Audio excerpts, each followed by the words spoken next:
போச்சம்பள்ளி அருகே செங்கல் சூளையில் கொத்தடிமைகளாக இருந்த 4 குடும்பங்களைச் சேர்ந்த 21 பேரை மாவட்ட சட்டப்பணிகள் ஆணைக்குழுவினர் மீட்டு உள்ளனர். இதுகுறித்தான விவரங்களோடு இணைகிறார் செய்தியாளர் அருண். அருண், வணக்கம். இது குறித்தான கூடுதல் விவரங்களை பகிரலாம். வணக்கம். நிச்சயமாக கிருஷ்ணகிரி மாவட்டம் போச்சம்பள்ளி மற்றும் அதன் சுற்றுவட்டார பகுதியில் உள்ள செங்கல் சூளைகளில் சிலர் கொத்தடிமைகளாக இருப்பதாகவும் அவர்கள் மீட்க வேண்டும் என மாவட்ட சட்டப்பணிகள் ஆணையத்திற்கு தேசிய பழங்குடியினர் ஒற்றுமை பேரவை குழுவினர் புகார் தெரிவித்தனர்.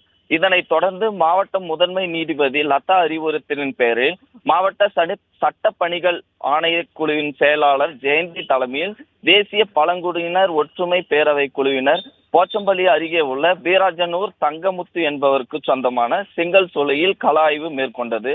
ஆய்வில் இருளர் சமூகத்தைச் சேர்ந்த ஊத்தங்கரை அடுத்து உள்ள மூன்றாம்பட்டி கிராமத்தைச் சேர்ந்த மாரியப்பன், விநாயகம், ஆறுமுகம் மற்றும் மாணிக்கம் ஆகிய 4 குடும்பங்கள் பல ஆண்டு காலமாக கொத்தடிமை தொழில் இருந்து வந்தது தெரிய வந்தது.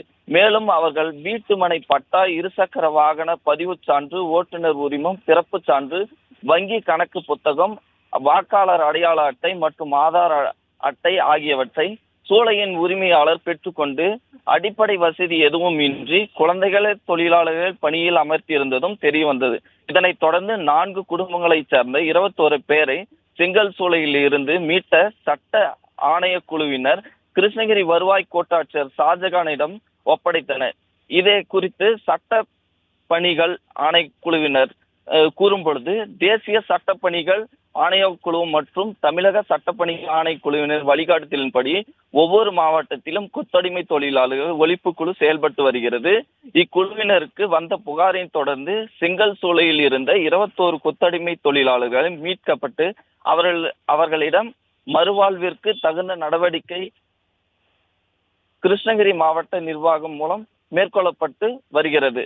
மேலும் கிருஷ்ணகிரி மாவட்டத்தில் போச்சம்பள்ளி, ஊத்தங்கரை, தென்கனிக்கோட்டை மற்றும் அதன் சுற்றுவட்டார பகுதிகளில் செங்கல் சூளை மற்றும் நாற்றங்கால் பண்ணைகளில் கொத்தடிமைகளாக பணியாற்றி வரக்கூடியவர்களை மீட்டு அவர்களுக்கு தகுந்த உதவிகளை செய்ய வேண்டும் என இப்பகுதியிலே ஒரு கோரிக்கை வைக்கப்படுகிறது.